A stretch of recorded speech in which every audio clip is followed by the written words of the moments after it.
मारो ठोकर दुनिया के फैशन को और आओ मुस्तफा के तरीके पर जिंदगी को लाजवाब बनाओ। क्या बात है, वाह वाह वाह, बनाओ जिंदगी को लाजवाब मुस्तफा, सुभान अल्लाह, सुभान अल्लाह। बनाओ जिंदगी को लाजवाब मुस्तफा के तरीके पर चलो। मेरे नबी के थूक शरीफ का यह हाल है, मालूम है? खैबर को जब फतह करने के लिए मेरे नबी ने अली के हाथ में झंडा दिया, कहा अली कई दिन से इस्लामी लश्कर खैबर के किले को फतह करने जाता है लेकिन कामयाबी नहीं मिल पा रही है। अली आज झंडा मैं तुम्हारे हाथ में देता हूं, जाओ खैबर को फतह करके आओ। अर्ज की आका जा तो रहा हूं लेकिन आंखें दुख आई है, आंसू बेचैन है, आंख खोल नहीं पाता हूँ धूप में। या रसूल अल्लाह आंख दुख आई है। मेरे नबी ने फरमाया अली झंडा थामो, अभी इलाज करता हूँ। पूरी दुनिया में कोई ऐसा ड्रॉप आज तक नहीं बना कि आंख में डालो तो 1 सेकंड के अंदर आंख अच्छा हो जाए। मेरे नबी ने अपना लुआबे देन मौला अली की आंख में डाला, जैसे ही डाला अली की आंखें अच्छी हो गई। सुभान अल्लाह, सुभान अल्लाह। आला हजरत फरमाते हैं जिसके तलवे का धोबन है आबे हयात है वो जाने मसीहा हमारा नबी। बेशक बेशक बेशक। अरे कौन देता है देने को मुंह चाहिए, देने वाला है सच्चा हमारा नबी। सुभान अल्लाह, सुभान अल्लाह। ये है मेरा नबी, वाह लाजवाब नबी। बातें नहीं इधर से, बिल्कुल बातें नहीं, एक एक जुमले को बगौर सुने। दीन पर अमल करने के लिए जानना जरूरी है, अगर नहीं जानोगे तो अमल कैसे करोगे? जानना बहुत जरूरी, इसलिए हर चीज को जानो।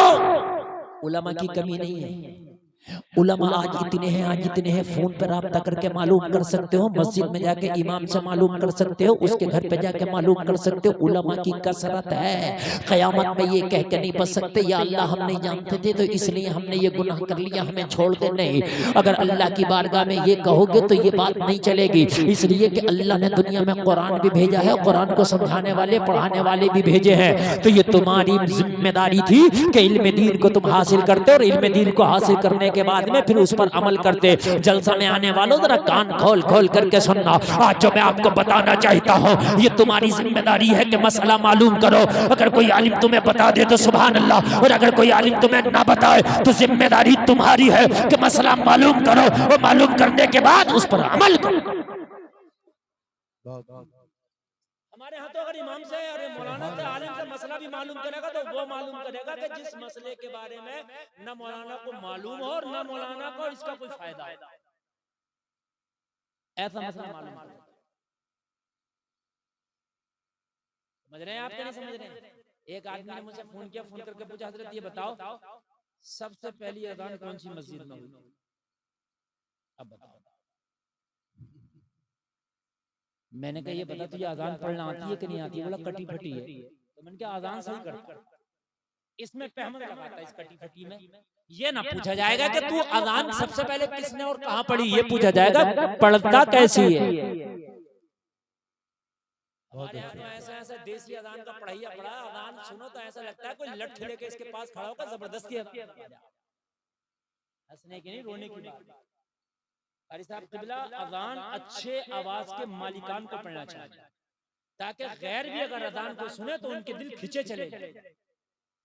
बोलो मेरी बात गलत तो नहीं है, मगर अफसोस की बात है इतना वाला लट से लट आदमी अजान पढ़ रहा है कि उसे पता नहीं अल्फाज अशहदु अल्ला इलाहा, उसे पता ही नहीं है कि अशहदु है कि अशहदु है।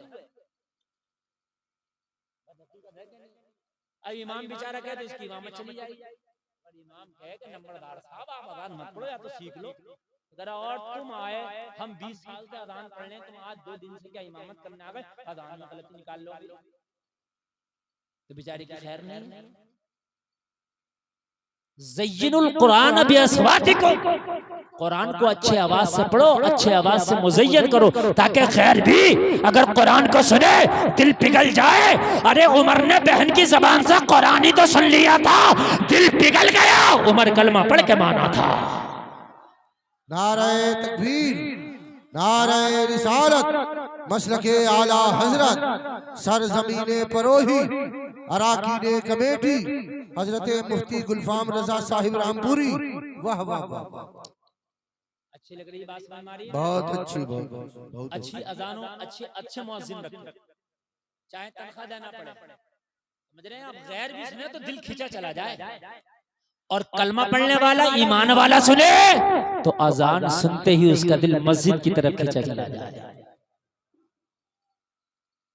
मैंने एक अखबार में पढ़ा था कई साल पहले, कोई फिल्म इंडस्ट्री की बहुत बड़ी अदाकारा, उसने कहा था एक शूटिंग पे मैं शूटिंग कर रही थी तो मुझे पास की किसी मस्जिद से अजान की आवाज आई तो मैंने अपनी शूटिंग रुकवा दी थी। बड़ी बात, अदाकारा और अपनी फिल्म की शूटिंग रोक रही है, क्यों? तो उसने आगे लिखा कि जितनी देर अजान होती थी उसकी आवाज सुन के मेरे दिल को सुकून मिलता था। ये अदाकारा का बयान है, अगर आपको यकीन ना आए तो मैं आज भी दिखा सकता हूँ, वो अखबार की कटिंगें मौजूद होंगी और नेट पर वो बयान आज भी मौजूद होगा। और हम मेरे भाई जो है उल्टी सीधी पढ़ना शुरू कर दें। अच्छा ऐसे कुरान चल रहा, अल्हम्दुलिल्लाह कारी साहब तीजे में 10 कुरान हो गए आपके अब्बा के। तो हो कैसे गए 10 कुरान, ये तो बता दे। तो 10 कुरान ऐसे हो गए कि मेरे भाई ऐसा कुरान पढ़ने वाला बाज पढ़ रहा कि मेरी 24 मेहराब हो गई, मैं नहीं पकड़ सकता कि ये पढ़ कौन सा बता रहा हूँ, पता ही नहीं चलता कौन सा पारा पढ़ रहा है। तो ये कुरान पढ़ने का सवाब नहीं बल्कि उल्टा अजाब होगा। कुरान वही तीजा में पढ़े जिनको सही पढ़ना आता है, वगरना खाली शोर नामो नमूद के लिए ना पढ़े, वो तीजे में चने पढ़ना और वो कलमा शरीफ पढ़ने ज्यादा बेहतर है। बात समझ में आ रही है कि नहीं आ रही है? और एक काम और होता है तीजे में, जैसे मिसाल के तौर पे किसी का पौन पारा हो गया और इधर फातिहा शुरू हो गई, किसी ने लायस्तगी शुरू कर दी, तो अब ये टाप वाला गेट डालता और एक पाव पारा रह गया और भाई फातिहा शुरू हो गई, अब ये लंबा वाला गेट डालेगा 2 मिनट में समेट। तुझे किसने कहा कि पूरा पारा पढ़ना जरूरी है? किसने कहा तुझसे? अगर पौन होगा फातिहा शुरू हो गई वहीं बंद कर पौन का अल्लाह सवाब दे देगा। आधा हो गया आधा ही रह गया। बात आ रही है कि नहीं आ रही है? जितना हो जाए उतना ही रख दो, जरूरी नहीं है कि टॉप गेट डालकर पूरा करो। बात समझ रहे हैं आप? मस्जिद में अगर हाफिज तरावी में नमाज पढ़ाए और अगर वो कुरान जरा ठहर ठहर के पढ़े तो कहते हैं यार हाफिज जी भाई बड़ी यार देर लग रही है। मालूम ही नहीं है तुम्हें कि अगर कुरान के अल्फाज कटेंगे तो बजाय सवाब के अजाब होगा। तुम्हें तो ये कहना चाहिए था हजरत, जहां 1.25 घंटे में नमाज तरावी होती है 1.5 घंटा लगे तो चलेगा, लेकिन हमारा 1.5 घंटा कामयाब होना चाहिए। पढ़ने नहीं देते ठहर ठहर गए, तेज पढ़ो, तेज ना पढ़ने को कहा करो। हाफिज जितना ठहर ठहर के पढ़े उतना ही। बात समझ में आ रही है कि नहीं आ रही है? सुभान अल्लाह कह दो, आ रही है तो माशाअल्लाह, अल्लाह सलामत रखे। मालूम करो, हासिल करो यार। ऐसे ऐसे लोग गुजरे, मुझे याद आ रहा इमाम मालिक शरीयत के बहुत बड़े इमाम हैं। शरीयत के 4 इमामों में एक इमाम मालिक, बहुत बड़े। इनकी बारगाह में एक खातून आई, कहने लगी हुजूर एक मसला मालूम करना चाहती हूँ, क्या इजाजत है? जरा सुने। इमाम मालिक फरमाते खातून जरा भी एक तरफ बैठ जाओ, मैं मशगूल हूं। एक तरफ बैठ गई। लोगों के मसाइल से जब इमाम मालिक फारिग हुए तो उस खातून को बुलाया, आओ बताओ क्या मसला मालूम करना चाहती हो? कहने लगी हुजूर मैं बड़ी गरीब खातून हूँ, मैं चरखा चला के सूत काट करके अपना चूल्हा जलाती हूँ, मेरी रोजी रोटी सूत पर चलती है। हुजूर इसी हवाले से एक मसला मालूम करना है। जरा इसको बहुत गौर से सुनना सारे लोग। क्या बात है? इमाम मालिक ने फरमाया बताओ कौन सा मसला? कहने लगे हुजूर मेरे घर में रात को मैं चरखा चलाती हूँ, चिराग नहीं है, जाके मैं जला दूं। अच्छा गरीब। कहने लगी रात को अपनी छत पे चरखा लेकर बैठ जाती हूँ और जब अक्स आता है चांदनी का, उसी अक्स में मैं चरखा चलाती हूँ।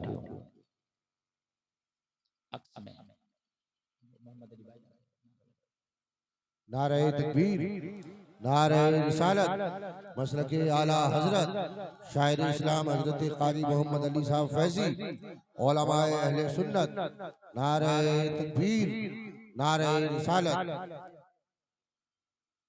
शायर इस्लाम हजरत कारी मोहम्मद अली साहब क़िबला फैजी, जिनको देखने और सुनने के लिए आप बेचैन और बेकरार हैं, मेरे शरीफ पे जलवा फरमाएं। कारी मोहम्मद अली फैजी की आमद हिंदुस्तान का बहुत बड़ा लहजा, सनाखाने रसूल के हवाले से एक चमकता दमकता चेहरा आपके सामने है। मेरी बात सुनेंगे। 12 मिनट मेरा बचा है। 1 बजे इंशाअल्लाह, 1 बजे 12 बजे मेरी तकरीर मुकम्मल होगी। मैं उसके बाद हटूंगा और मोहम्मद अली भाई को आप सुनेंगे। बोलो इंशाअल्लाह। बहुत अच्छा आपने सुना, यकीन मारी मेरी तबीयत खुश हो गई। मुझे नहीं पता था कि यहाँ के लोग वाकई इतना अच्छा जलसा सुनते हैं। सुभान अल्लाह। और एक बात बताओ, ये जलसा रोड पे हो रहा, यहाँ सुन लेना इतनी तवज्जो के साथ, ये बहुत कमाल की। वरना जलसे में तो अगर मोटरसाइकिल भी स्टार्ट हो जाए ना तो पूरे लोग उधर ही को देखने लगते हैं कि ये क्या नया कमाल है। तो ये बहुत अच्छी बात है। आपने सुना माशाल्लाह। बस 12 मिनट मेरे और सुने और उसके बाद फिर मैं आपको मोहम्मद अली भाई के हवाले कर दूंगा। सुभान सुभान कहने लगी हुजूर में चरखा चलाती हूं। जानते हैं चरखा, जिससे पहले सूत काटती थी पुरानी खवातीन। कहने लगी हुजूर चांदनी के अक्स में मेरा चरखा चलता है। अगर कभी कभी ऐसा होता है कि जिस रास्ते पे मेरा घर है उस रास्ते से बादशाहों के जुलूस गुजरते हैं, और बादशाहों के जुलूसों में बहुत से लोग शम्मा बरदार, फानूस बरदार होते हैं, जिनके हाथों में मशलें होती हैं। जरा गौर से सुनना, गौर से। रुमाल वाले भैया फोटो कम खींचो, मेरी बात सुनो जरा। ये बड़ी बड़ी बात मैं बता रहा हूँ आपको, बहुत बड़ी बात। हुजूर जब मैं छत पे बैठ के चरखा चला रही होती हूँ, जब बादशाहों के जुलूस निकलते, तो जो फानूस बरदार मेरी गली से, जो शम्मा बरदार मेरी गली से, जो मशले लेके मेरी गली से गुजरती, तो उनकी जुलूस की रोशनी मेरी छत पर आ जाती है। और जब रोशनी मेरी छत पे आती है तो मेरी काम करने की रफ्तार बढ़ जाती है, क्योंकि रोशनी आती है। रोजाना चांदनी के अक्स में मैं चरखा चलाती हूँ, लेकिन आज जब बादशाहों के जुलूस की वजह से रोशनी ज्यादा होती है तो मेरी रफ्तार काम की बढ़ जाती है। अगर हर रात 1 किलो सूद काटती हूँ तो आज 2 किलो हो जाता। हुजूर मसला ये मालूम करना है, ये जो 1 किलो ज्यादा हो जाता है इनकी रोशनी की वजह से, क्या वो 1 किलो ज्यादा मेरे लिए जायज है या नाजायज है? अल्लाह नजर दौड़ाएं। हुजूर रोशनी पे मेरा कोई हक नहीं है ना, वो बादशाह के जुलूस की रोशनी होती है। ये जलसे वालों ने रोशनी की है, तो जलसे में नहीं है रोशनी, वहां पास पड़ोस तक जा रही है। बोलो जा रही है कि नहीं जा रही है? तो कहने लगे हुजूर वो रोशनी जो होती है वो मेरे चिराग की नहीं होती। वो जो रोशनी होती है ना, वो उनके चिराग की होती है। कुर्बान जाए। इन्नमा यख्शल्लाह मिन इबादिहिल उलमा। जानने वाले ही अल्लाह से डरते हैं, जानने वाले ही। मेरी बहनों, अगर अपने घर में हांडी बनाती हो और अगर नमक भी तेरा कोई शौहर, तेरा बेटा, तेरा घर वाला अगर हराम की बगैर, पैसों की बगैर इजाजत की लिया तो पूरी हांडी तेरी बर्बाद हो जाएगी। हांडी में भी अगर नमक डाल लिया तो बर्बाद हो जाएगी हांडी। एक एक लुकमे का हिसाब मैदान महशर में देना है, तो कौन देगा इस पूरी जिंदगी का हिसाब जो आप बिल्कुल मुकम्मल कर नहीं रहे हो, जिसका ले लिया देने का नाम नहीं है, जिसके कर्जमंद हो तारीख पे तारीख डालते हो। जलसे में आने वालों, अगर तुम्हारे ऊपर कुछ है तो मरने से पहले उस मामला को साफ करो, ताकि मरने से पहले तेरे मामला साफ हो जाए। और तुम कहते हो तू मेरा क्या बिगाड़ लेगा, मैं नहीं दूंगा तो। तेरी तो औकात क्या, जिस दिन तू मरेगा मैदान महशर होगा, तू दे रहा होगा, अल्लाह दिला रहा होगा। कहने लगी हुजूर वो जो 1 किलो ज्यादा कट जाता है, बताएं कि मेरे लिए जायज है क्या नाजायज? इमाम मालिक ने फरमाया, खातून ऐसा लगता है जैसे हसन बसरी तुम्हारा भाई हो। क्या बात है, वाह वाह वाह। क्या हसन बसरी की बहन हो? कहने लगी हुजूर मैं तो आपकी बारगाह में पहली बार आई हूँ, मैंने तो आज तक आपके पास कभी आई नहीं, आप मुझे कैसे जानते हैं? कहने लगी हुजूर हाँ हाँ मैं हसन बसरी की बहन हूँ, लेकिन आपको कैसे पता कि हसन बसरी मेरा भाई है? तो इमाम मालिक ने फरमाया ओ खातून सुन, अगर ये तकवा हो सकता है तो हसन बसरी की बहन ही का हो सकता है। ये तकवा अगर हो सकता है तो हसन बसरी की बहन ही का हो सकता है। नौजवानों, काश हमारे घरों में बहनें ऐसी हो जाएं कि हमारी बहनों के तकवे और किरदार को देख के दुनिया वाले कहें अगर ये किरदार हो सकता है तो उस भाई की बहन ही का हो सकता है। कहने लगी हाँ हुजूर हसन बसरी मेरा ही भाई है। हाय हाय हाय, इमाम मालिक ने मालूम है क्या फरमाया? सुनोगे तो हैरत में पड़ जाओगे। कहने लगे मसला पूछना चाहती है तो सुन, सबके लिए जायज है, तेरे लिए नाजायज। सबके लिए जायज है, तेरे लिए नाजायज। बड़ी अच्छी बात। इतना खामोश सुनोगे तो फिर मोहम्मद अली भाई को कैसे सुन पाओगे? तेरे लिए। कहने लगी हुजूर हुजूर शरीयत एक मसला दो। हुजूर हुजूर हुजूर हुजूर मसला दो, शरीयत एक। तो कहने लगे हाँ एक फतवा होता है, एक तकवा होता है। जोर से बोलो यार सुभान अल्लाह। एक फतवा होता है, एक तकवा। कहीं कहीं फतवा इजाजत दे देता है मगर तकवा इजाजत नहीं देता। कहने लगे शरीयत का फतवा तो ये है कि वो जायज है, उस रोशनी को इस्तेमाल किया जा सकता है, मगर हसन बसरी की बहन तेरा तकवे के नजदीक ये जायज नहीं है।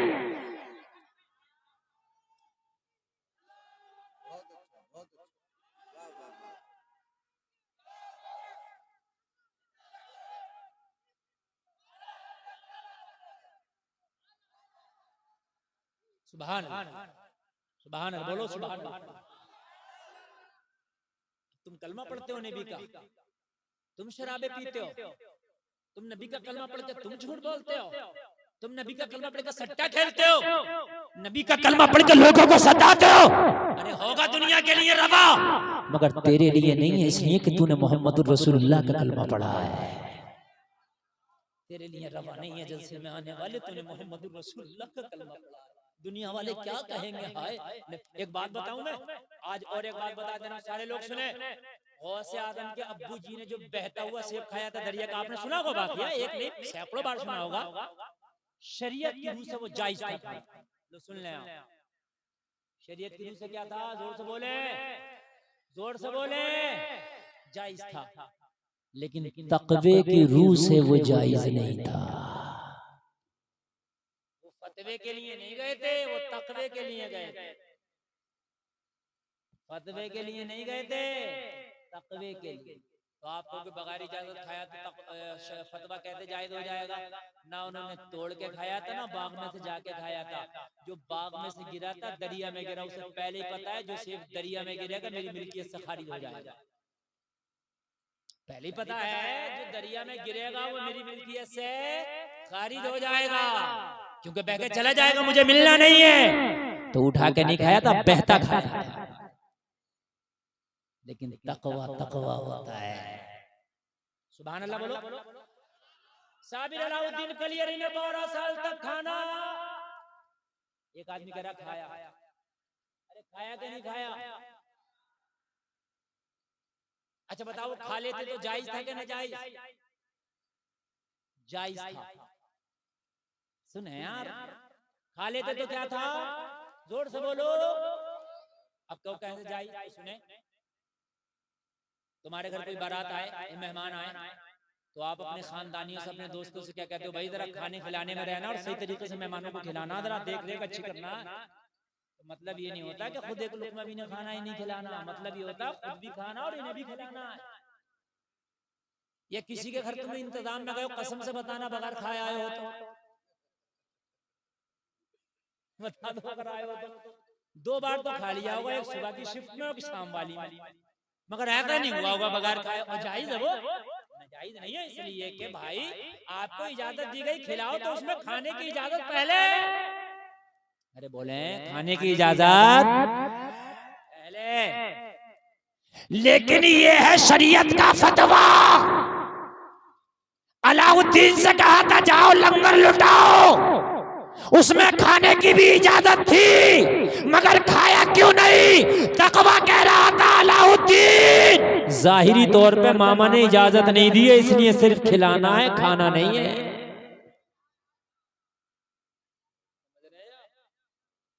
तकवा कह रहा था हाँ खूब खूब मचाओ, जितना दिल करे इतना मचा लो, खूब मचा लो, 2 मिनट और रह गए, खूब मचा।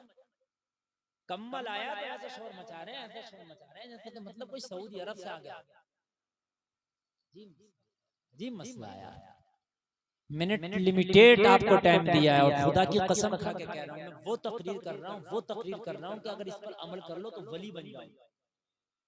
जब तक के हलाल के लुक़मे ना खाओ, इबादत काबे में कर लो, जाकर मस्जिद नबवी में सजदे कर लो, एक को कबूल नहीं होगा। हलाल के लुक़मे जरूरी है, अक्ले हलाल जरूरी है। नबी ने पेट से जो पत्थर बांधे किस लिए बांधे मालूम है आज तक आपको? आप कहोगे खाना नहीं था, नहीं। हजरत मूसा की उम्मत को भूख लगे तो जन्नत से मन्नो सलवा आ जाए, क्या मोहम्मद रसूलुल्लाह को भूख लगे तो जन्नत का खाना नहीं आ सकता था? अरे जन्नत का खाना तो दूर की बात, जन्नत आ जाती। जिब्रील जन्नत का खाना मेरे नबी को अपने हाथ से खिला देता, मगर पेट से पत्थर इसलिए बांधा कि मेरे उम्मत के कलमा पढ़ने वालों, हलाल का मिले तो खाना सुन्नत है, और अगर हलाल का ना मिले तो फाका रह के पेट से पत्थर बांधना सुन्नत है। हराम की तरफ हाथ नहीं बढ़ाना, इसलिए पेट से पत्थर बांधा गया। क्या बात। इमाम मालिक ने फरमाया खातून तेरे लिए नाजायज है इसलिए कि तेरा तकवा बहुत आला मयार का है, दूसरों के लिए जायज, तेरे लिए नाजायज। बात पूरी और टाइम भी पूरा। कहा हुजूर, बस बात खत्म, वो वाली जो रह गई है वो सुन ले 1 मिनट की। कहा हुजूर वो पेड़ की बेईमानी कर गया, काय के पेड़ की कर गया बेईमानी, बताइए काय के पेड़ की? हाँ याद है, पलटी मार गया। मेरे नबी ने फरमाया उसकी जबान बदलने से कुछ नहीं होता, मोहम्मद जबान ना बदले, जा पेड़ के करीब जा और जाने के बाद कह देना इसकी नीयत खराब हो गई। मेरे प्यारे नबी का हुक्म है कि चलो इसके अंगना से मेरे अंगना में आ जाओ। इतना सुनना था, दौड़ा दौड़ा सहाबी पेड़ के पास गया और जाके तने के करीब खड़ा हो गया, जैसे कोई किसी के कान में सरगोशी करता है। उस पेड़ के तने के करीब खड़े होकर ये सहाबी कहने लगा इसकी नीयत खराब हो गई, नबी का फरमान है इसके अंगना से चलो मोरे अंगना में आ जाओ। इतना कहना था, पेड़ ने हिलना शुरू किया, जमीन को चीरता हुआ इसके आंगन से चला, सहाबी के आंगन में आके खड़ा हो गया। सहाबी पुकारा अस्साइलु मिनका ला यस्माउला, तो बरेली से आवाज आई वाह क्या जूदो करम है, शायद बता दे रहा नहीं सुनता ही नहीं, मांगने वाला दे रहा। कौन देता है देने को मुंह चाहिए, देने वाला है सच्चा हमारा नबी। लोगों किस्मत का मिल के रहेगा। एक मछली है जिसका नाम है बहेल, वो समंदर में पाई जाती है, जिसका एक वक्त का खाना हाथी के बराबर है। अल्लाह जब उसे भूखा नहीं सुलाता तो तुझे कैसे भूखा सुला देगा? तू तो 2 रोटी खाता, वो एक हाथी के बराबर खाती है। अल्लाह की जात पे मुकम्मल यकीन और भरोसा और एतमाद रखो, अल्लाह किस्मत का जरूर देगा। कहने सुनने में कोई खता हुई तौबा कर तो मेरा मौला माफ फरमाए। कलमा शरीफ पढ़ें, ला इलाहा इल्लल्लाह मुहम्मदुर रसूलुल्लाह।